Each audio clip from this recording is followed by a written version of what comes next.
Hello guys, welcome to our show. Today we discuss about customer experience, how you can get much higher results to satisfy their intent. And I'm so excited to discuss this topic with Adrian Brady-Cesana. How are you?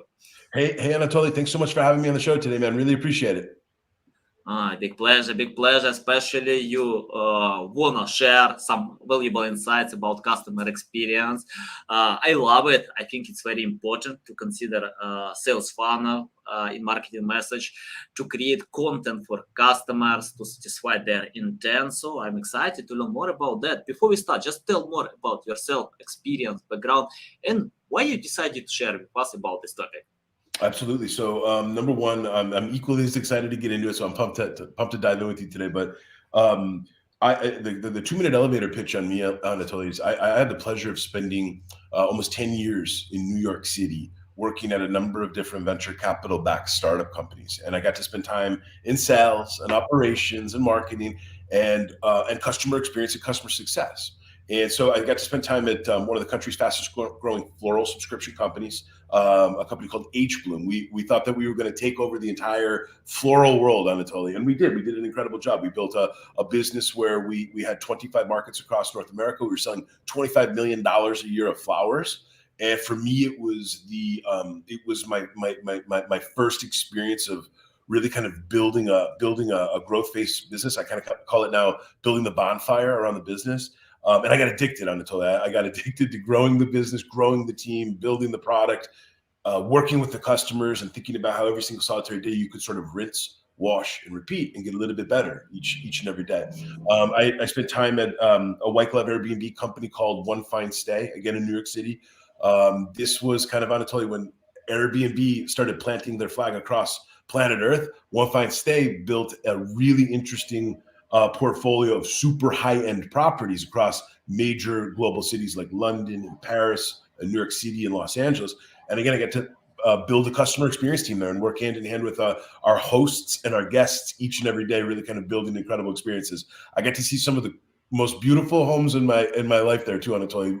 Got to see places in Manhattan and New York City that most normal people never get to see. Some gorgeous homes, and got to meet some really cool people. We had guests. Our guests were English Premier Football players, and they were rock and roll stars, and they're movie stars and business people, big CEOs and big executives will come into New York City for meetings. So it was a really cool business. Got to meet a lot of people. And again, for me, really started to pay attention to what it takes to build an incredible customer experience. And it really taught me how some of the most successful people in the world, they are meticulous with details, right? So it was like a Mhm. really incredible job where I got to see all these little ways that you can connect the dots with your customers. Took a totally different path and spent time building a home healthcare technology company in the Flatiron District of Manhattan. And what we were trying to do on Anatoly is here in America, we were trying to build beautiful days for older adults. There's millions and millions of aging Americans, baby boomers, who are getting into their seventh and their eighth and their ninth decade, right? They're lucky enough to have these long, excellent lives. And we were trying to build a company that was going to build technology plus services to be able to support these older adults. So once again, I found myself in a position where I got to build a customer experience and a customer success team from the ground up, working with an incredible group of people in New York City, and really had an incredible experience kind of learning about this whole other space within home healthcare.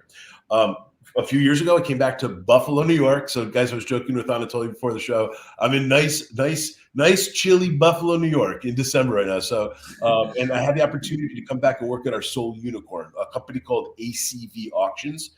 And again, I was working with our executive leadership team, helping to think about what our customer experience and our customer success roadmap needed to look like as we were scaling this business. And we were managing automotive dealers across North America. And I had probably one of the coolest jobs in the company. I got to literally bounce across the entire customer journey. So I'd spend time with our automotive dealers. I'd spend time with our teams that were out in the field working with our auto dealers.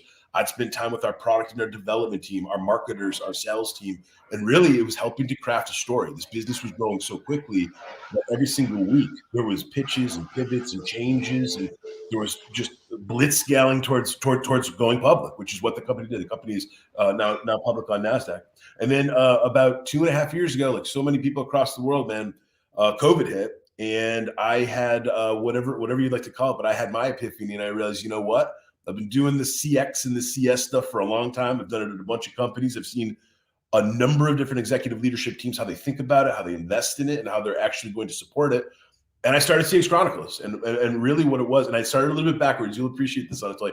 We were kind of talking about it before today's show, but I started my podcast first. So I literally started the business, not even thinking about what this thing was going to become, but rather going out there in the world and having conversations with incredible customer-focused business leaders from huge companies, understanding how they built their teams, understanding how they invested in tools, thinking about how they built their playbooks or built their process around their scaling businesses.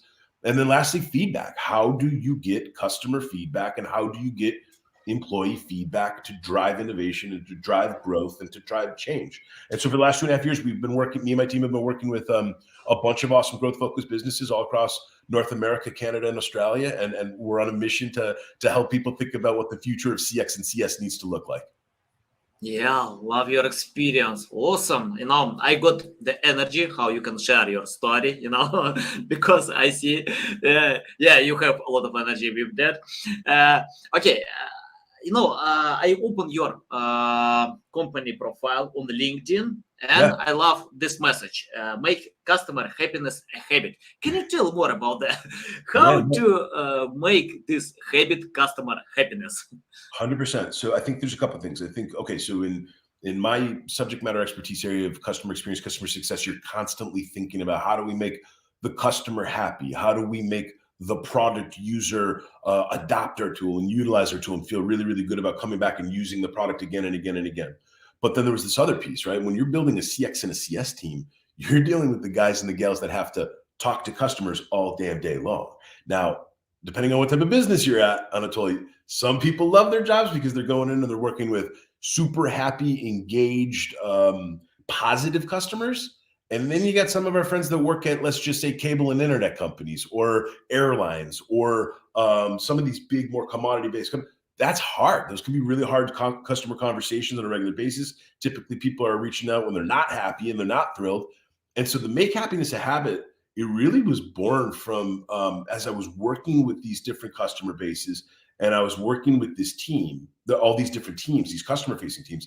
I was always kind of on a mission as a leader to think about how you could sort of make happiness a habit, not just for your customers, but for your employees. And the big part of why is like, people often get it wrong, Anatoly. If you don't have happy, engaged, supported, educated, and compensated employees, you will not build a world-class, top-notch customer experience. It is not possible, right? The whole notion of customer experience and employee experience, they go hand in hand, man. So this idea of make happiness a habit was a really easy way of getting people to kind of on a daily basis think about what are the actions or the activities or the different things that you can do to make happiness a habit, not only for your customers, but for your team and for your employees. And honestly, it's been something that we've kind of kept along with the journey of as we've been growing CXE. And it may or may not be the topic of my next book, Anatoly. So that's going to be the other part of it too.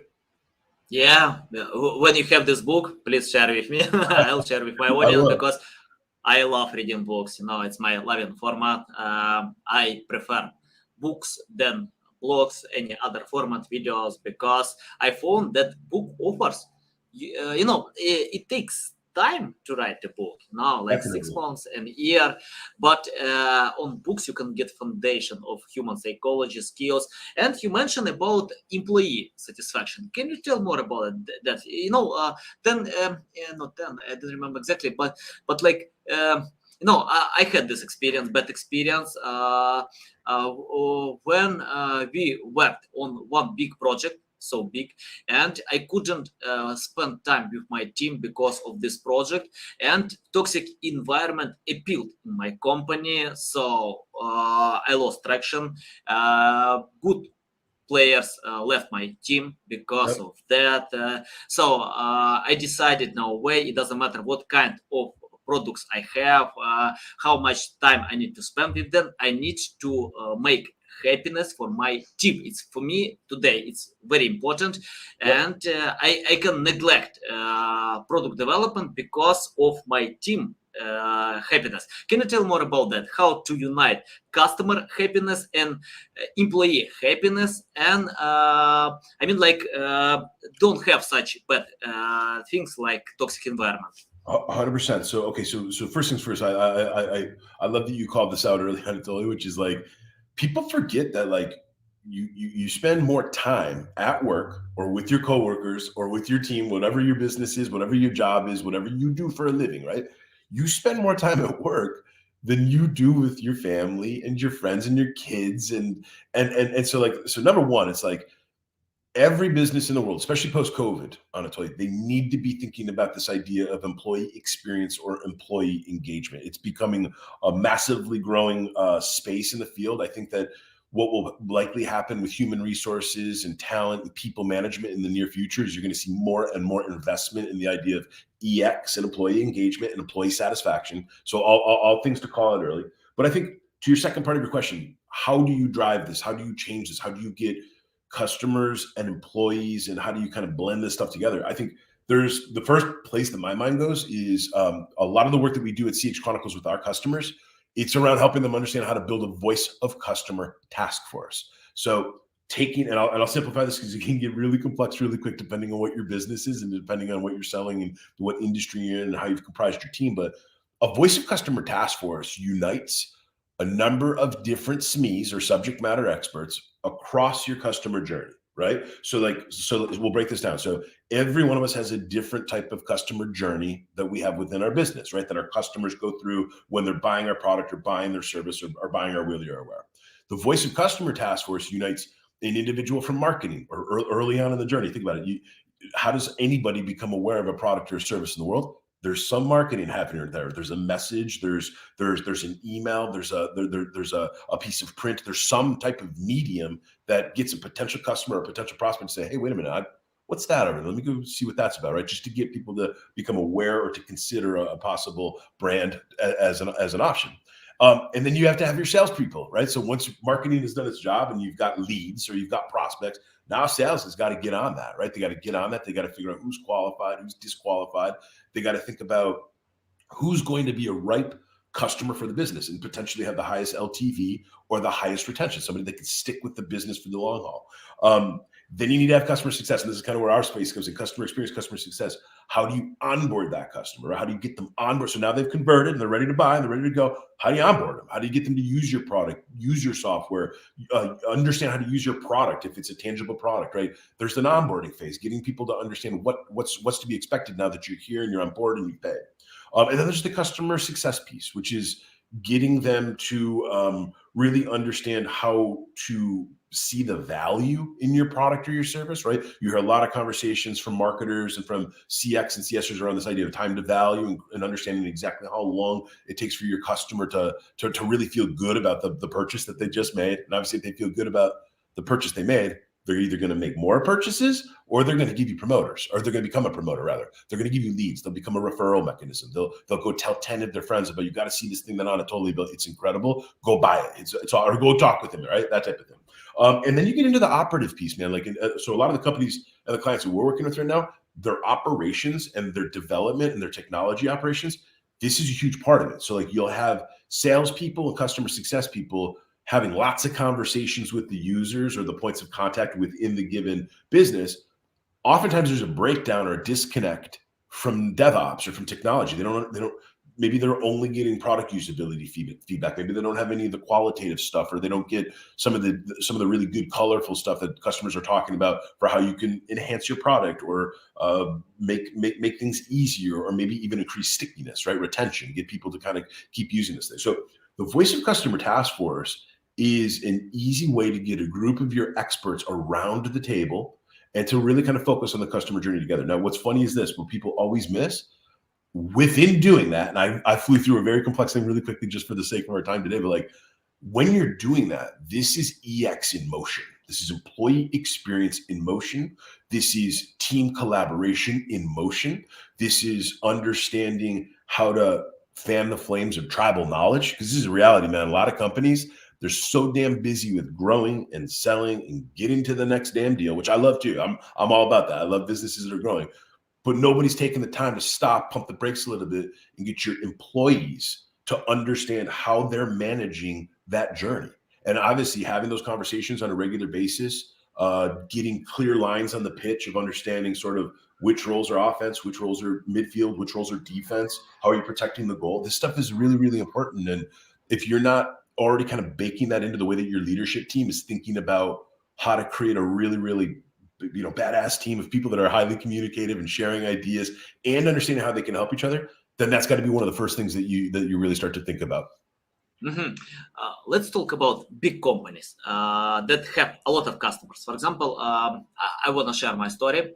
Once PNB Bank blocked my cards. Okay. So what I did, I made appointment, I came to the bank, but the manager told me, no way, you need to call to this number.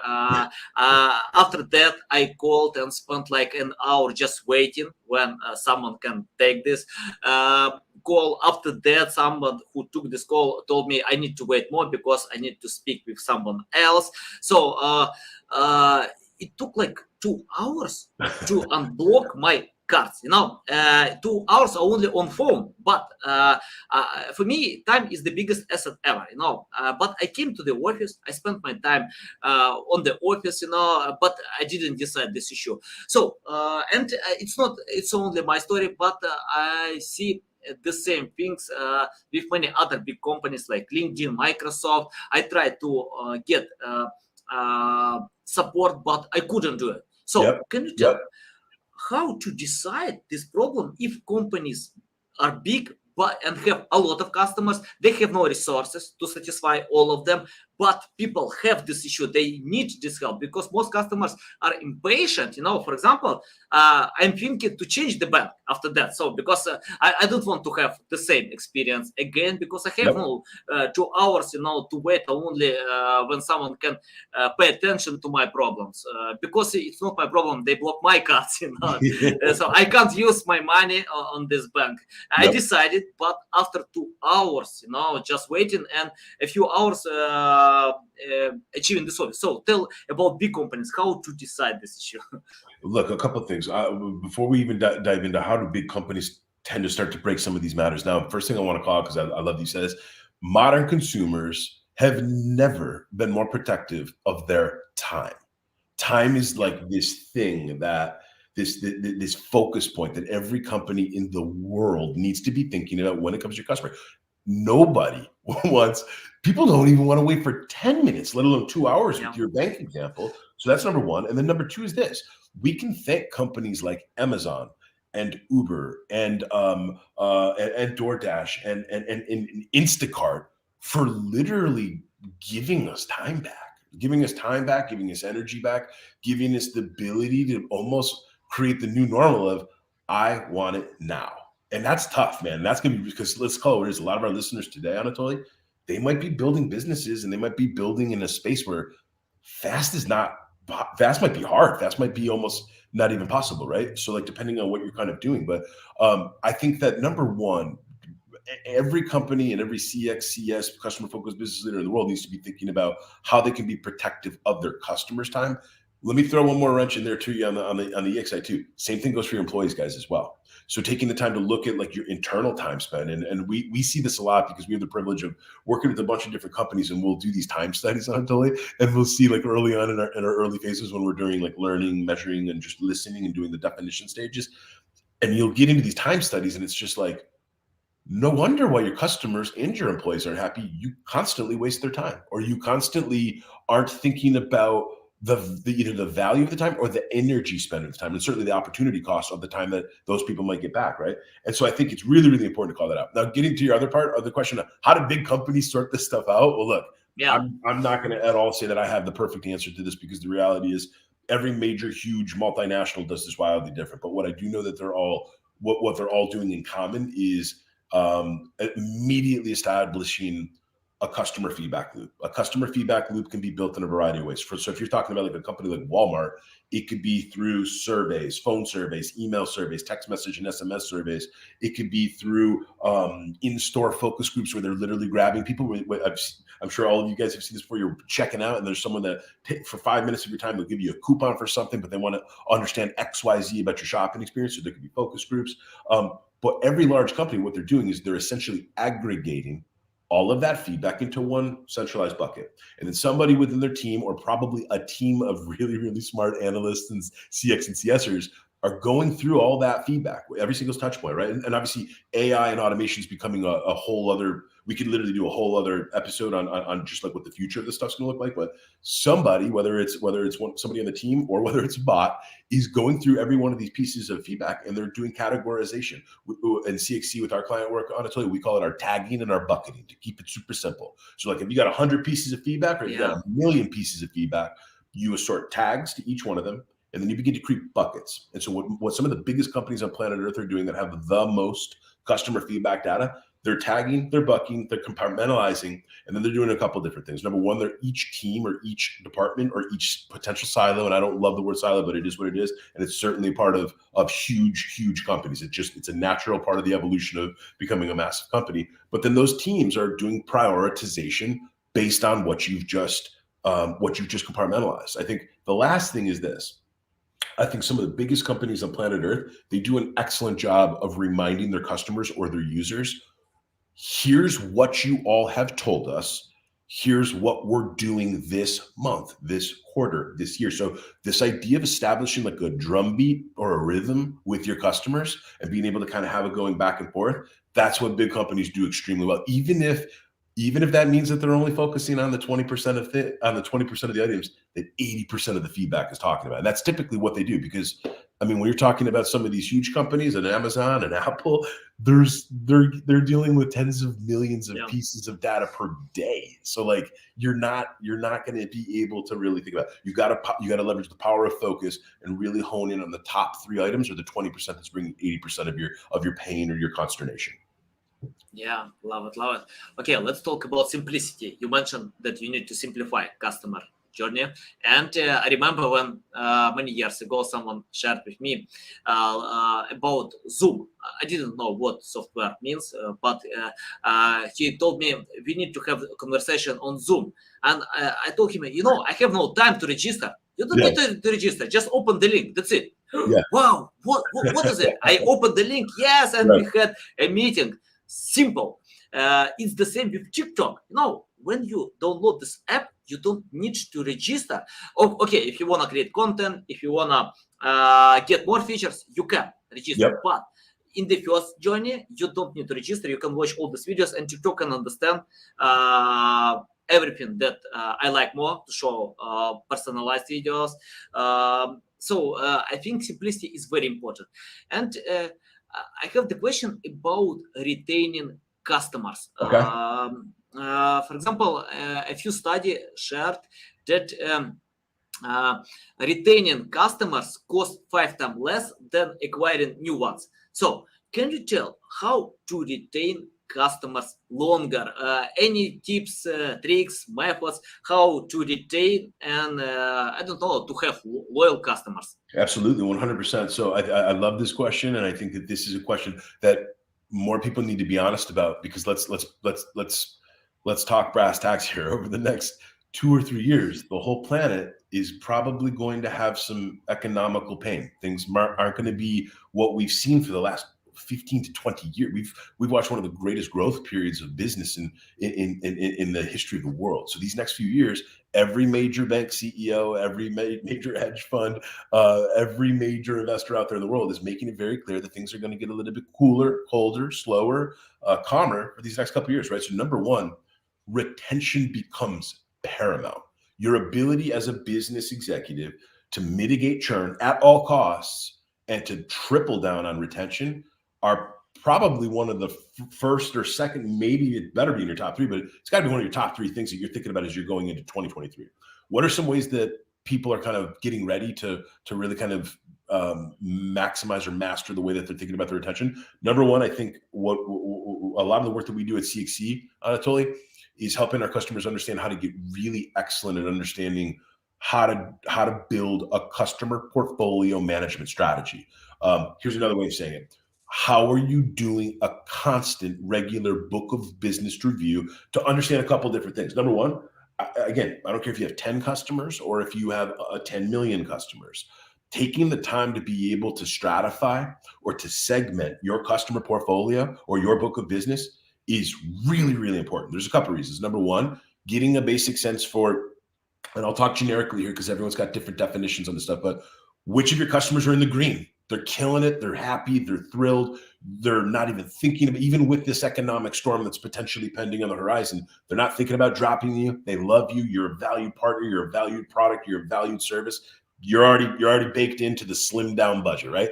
Awesome. So green. Understanding your yellows. Who's kind of cautious? Who's on the line? Who's maybe like, I don't know, we might stick with them. We might not stick with them. Maybe we need them. Maybe we don't need them. That type of thing.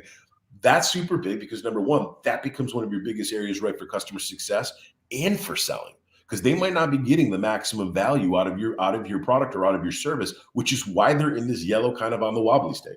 And then you got your red customers. You got your customers where it is inevitable. They've already showed us multiple signals of potential churn. And when I talk about signals, guys, this is where every business and every team is a little bit different. This is why, like, mapping your customer journey, understanding every single solitary touch point, tying it back to the data sets that are available to be able to mathematically follow some of the up and the down movement of a potential account or a customer or a user is huge, right? So these red accounts, they might be, maybe they haven't logged into your app for 60 days, 90 days, 120 days. They're totally out if it's 120 days. Or maybe they haven't purchased anything. Maybe they're pushing back on the renewals discussion.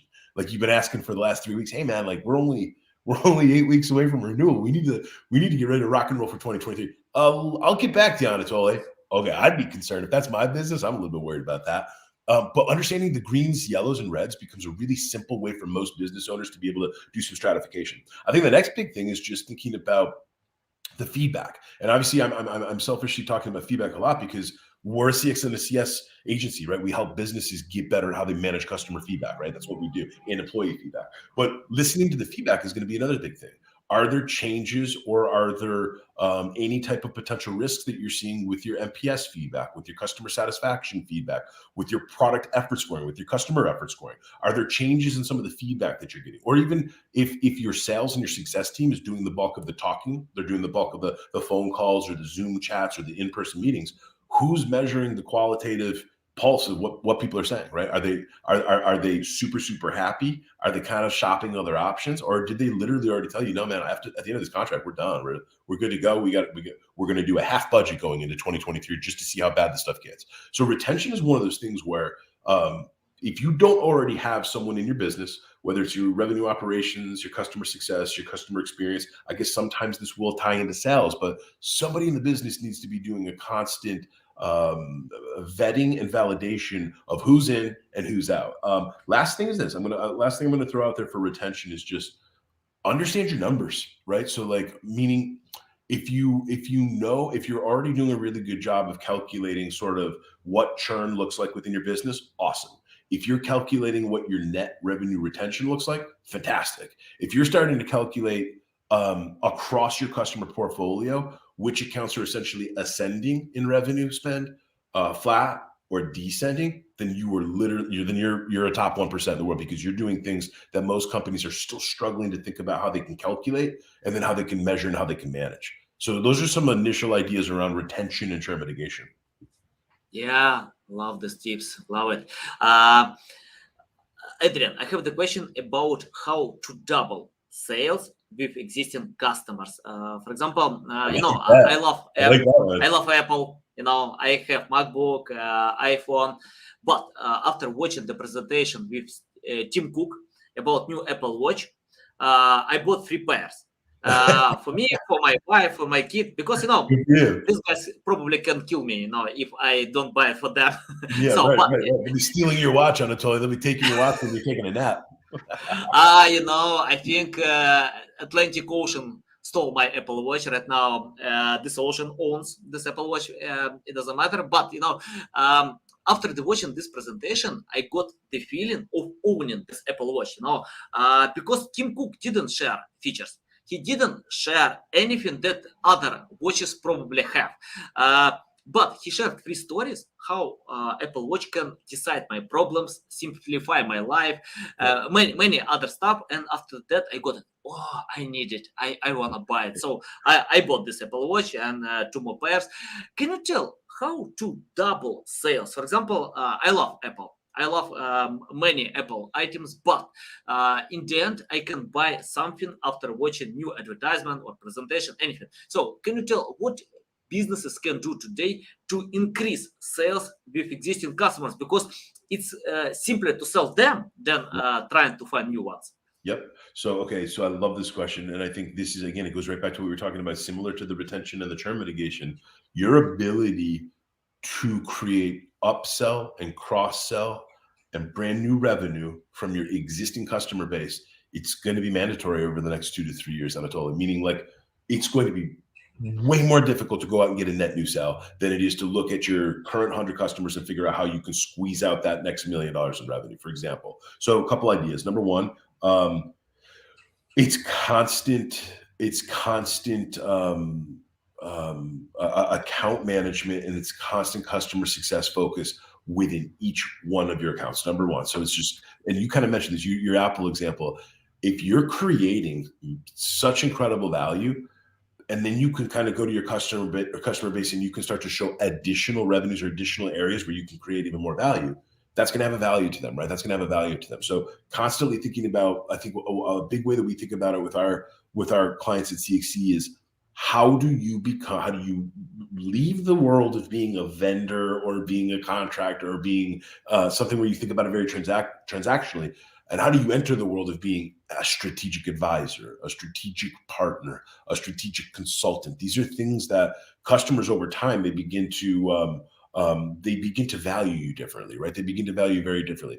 But what that does is it opens up the opportunity for these people to become some of your biggest promoters and referral points, right? So I think the first place is just making sure that you're taking as much time as possible with the customer to understand what you can do more for them.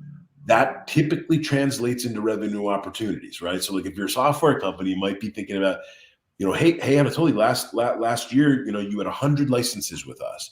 It looks like we provided this type of return on investment. It looks like we added to your ability to organize your files, or your ability to keep your team on track, your ability to be able to see clear what type of actions or calls to actions you need to take.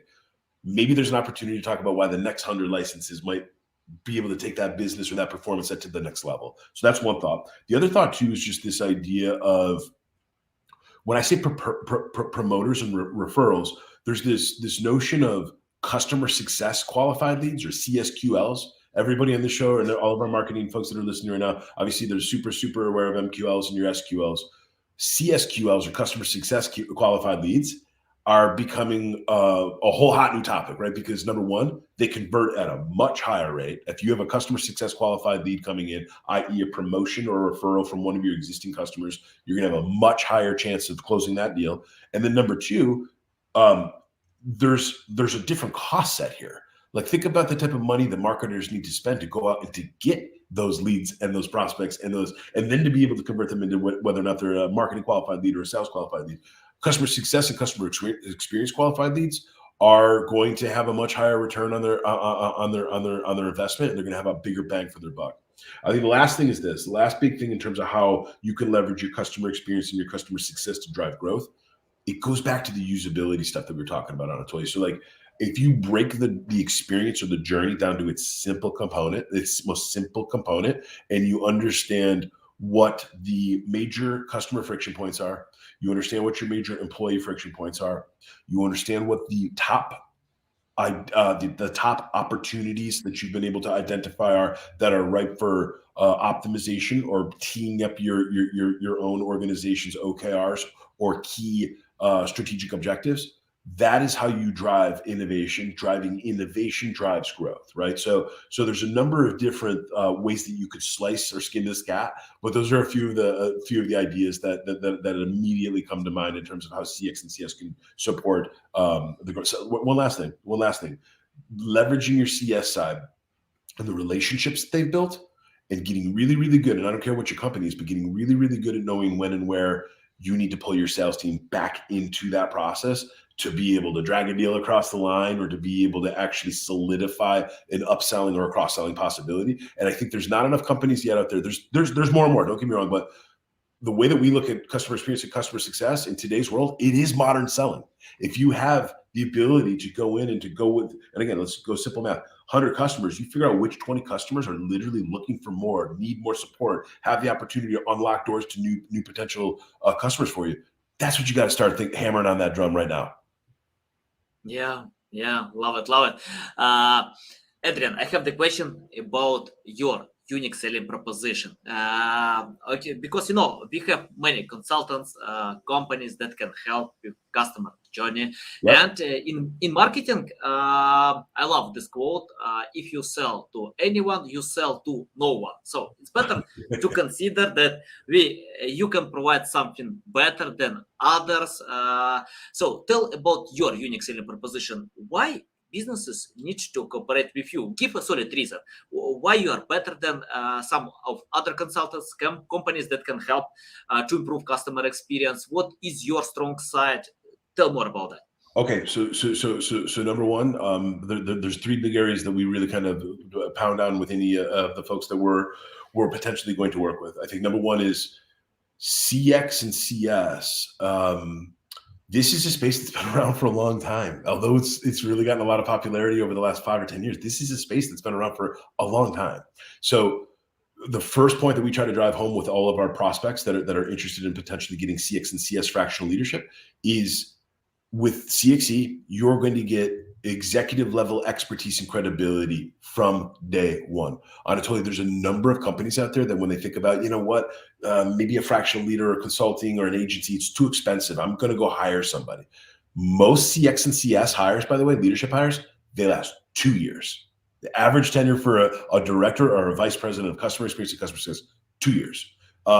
So having credibility and having that expertise joining your team on day one, it's huge. It allows you to increase your velocity, and it allows you to almost shoot out of the cannon and start banging out CTAs or calls to action in the first 30 days. So that's number one. Number two is it's this notion of understanding and working with a partner and working with a fractional leadership group that understands how to build and broadcast CTAs. So I know this is hard, and every business is going to be a little bit different. And I promise you, every executive leadership team has a very different appetite and has a very different level of willingness to allow an outsider to come in and start piling up calls to action. But the reality is, when you've spent 15, 20 years building a variety of different customer experience, customer success teams, plus you've worked across different industries, plus you've built different types of team sets, tech sets, process sets, literally like 100 different playbooks. And then more importantly, you've looked at millions of pieces of customer feedback. Your ability to tee up the top 3 calls to action with associated ROI adjustments or calculated projected ROI adjustments, it's pretty easy. What typically doesn't happen is you go out and you hire a brand new CX and CS leader. Typically, those folks need to do minimally a 90-day listening and learning tour just to catch up and just to understand your business, just to even get it, just to even begin to wrap their heads around it. My team at CX Chronicles, we swarm most of our client events. So there's a number of different CX and CS SMEs who come around a project. We already are. And then here's the other big part, and then the third last part. We're partnered with some of the leading CX and CS SaaS providers in the world. So at CX Chronicles, we work with companies like Salesforce, HubSpot, Zendesk, Help Scout, Churn Zero, Sturdy, Freshworks. We've already partnered with all of the major leading tools that most customer experience and customer success executives are going to invest in. We already know which tools you're going to build your tech stack in. And then a big part of what we've gotten good at, because we've done this with a bunch of different companies, is building the playbook. Sometimes it takes those same CX and CS leaders that you're going to hire. It could take them the first year just to even think about what the tech stack's going to look like. Think about what the team and the tech stack's going to look like. You've just spent 12 months right there. CX Chronicles, we can do this for you in less than 90 days, right? So there's a velocity piece where we're leveraging our expertise. And then the last part is this, man, and I hope you appreciate this. Similar to Anatoly, guys, we've built a community of 12,000 customer experience and customer success professionals, right? Through our CX Chronicles podcast. It's a top 10 CXCS podcast in the world. Like I mentioned, every single week, just like Anatoly, we're hustling, guys. We're trying to get all of these the smartest CX and CS people in the world. You guys come on the show, you tell us about how you think about the 4 pillars. And then what we do is we aggregate those learnings, those findings, the best of the best, and we bring them straight back to our customers, right? So, and there's something about the community piece here, Anatoly, and I know you know this, me and you were talking about this earlier, but like sometimes, guys, when you're able to build a community around your customers, you are just you're invaluable to them, right? It's not just about creating solutions and coming up with answers and kind of helping people get through different parts of the challenge and stuff. It's also building a community around them so that whenever you do hit a blocker or hit a hurdle or hit an obstacle, you already know exactly which individuals are going to be able to potentially come into your business and to help solve that. So those are the big 3 areas, man. Those are the big 3 areas for us at CXC. One more subscription to your podcast you have, So, guys, I recommend to subscribe to this podcast. I'll submit to podcast notes, so you can find the podcast. It's better to subscribe because you can see a lot of valuable insights. I have the final question. Let's imagine you started from scratch without any experience, knowledge, skills. What will you do today to learn more about customers' experience? And let me tell you why I'm asking about that. Right. I found, for example, when I cooperate with webmasters, companies, if they understand SEO, if they understand what we do, we usually get much higher results. Right. It's hard to be an expert because we spend years to improve our skills, to update and keep doing this. But anyway, when someone understands, it's like, I don't know, if someone wanna lose weight, if they know why it's important to eat healthy food, Yep. to train hard. So best coach can help you to lose weight if you don't understand the process, if you 100%. don't Yep. cooperate. So tell how to learn about customer experience without any knowledge, skills, just completely from scratch. Yep. I mean, look, we are living in, I think, one of the, although at times it feels wild, this world, we're living in one of the most interesting times where it's inexcusable to not be able to go and find any set of knowledge that you want to. We have books, we have the internet, we have podcasts, and this is where I'll drill into to be specific to your question. For me, podcasts and audiobooks has become it's a life hack, man, for me. Like, and I'm not going to lie to you. I consider myself a relatively smart guy. I can't read books. I struggle with reading. I get tired. My eyes get tired. I get bored. I have ADD, as you could probably already imagine. I'm always bouncing around on things anyway. And so I think podcasts and audiobooks is the first place I point people. And I get this. And I'm totally similar to you with your podcast. I'll get people that reach out to me and they like the podcast and say, "Hey, I just found your podcast. I love it. Can you, I'd love to learn this and that about more from you." And I'll say episode 147, episode 159, episode 187. There's 3.5 hours of free content where not only will you hear my ideas on it, you're going to hear the chief customer officer from this major company. You're going to hear the vice president of customer engagement at this customer. You're going to hear from the director of analytics. So like, podcast is huge for me, man. And I'm not just saying that because I'm a podcast nerd like you, Anatoly, but like, it's an easy way to be able to listen to not only the hosts, and typically the hosts, they know a lot about it because just like you, man, me and you are we're privileged to have all these conversations every day with other people. And then we're able to kind of spin out our own ideas. But podcast is one of the best places that you can hear not only from learning from the hosts, but you learn from their guests. The other thing is this: most podcasts are giving you, I find, the most realistic, non-theoretical, but realistic examples around different ways. Even like what we just did for this podcast is like, you're giving specific examples about, or telling stories about things that you've done with past teams or past customer bases. That's invaluable. It's the easiest way that you can listen and learn and at least begin to like have a high level understanding of what people are even talking about. So for me, it's podcasts. I do think, look, the reality is just like probably any space. I'm sure with marketing, there's literally 1,000,001 different courses and universities and some of these types of things. CX is the same. So with customer experience and customer success, there's a number of leading information services companies out there. It is becoming more and more common to have business students trying to get into like customer experience or customer success related courses. We actually recently had a fella on the CXC podcast who's building the first master's degree in America at Michigan State University, focused just on customer experience. So this is a space that's about to like explode over the next 10 years. And so I think for the brand new person that knows nothing about it, start with the podcast. If anybody is interested on this show, Anatoly, of getting like my favorite CX and CS podcast, have them shoot me an email at Adrian at CX Chronicles, and I will literally send you my favorites. The other thing too is start with my show. Start with the CX Chronicles podcast. I try to do similar what Anatoly does for marketing and SEO and for digital experiences. I try to do the same thing for customer experience and customer success, where I try to aggregate knowledge. That's why we call it the CX Chronicles. We try to chronicle and document and gather and capture all of this customer focused knowledge and put it into a place where beginners or experts can come and they can kind of feast on the knowledge of all these other successful individuals.